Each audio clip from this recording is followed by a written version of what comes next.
వరుసగా ఉండే వరమే నువ్వే ఇస్తే ఇంకేమి కావాలి జన్మకి.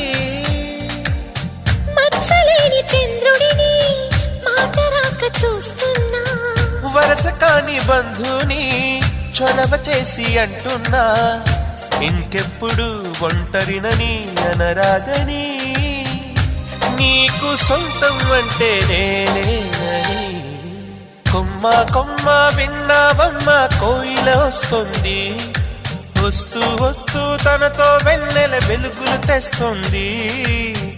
ఏవమ్మ మరుమల్లి తోరణాలు కడతావా, చిలకమ్మ ఎదురేగి స్వాగతాలు చెబుతావా, పూల పొగరిల్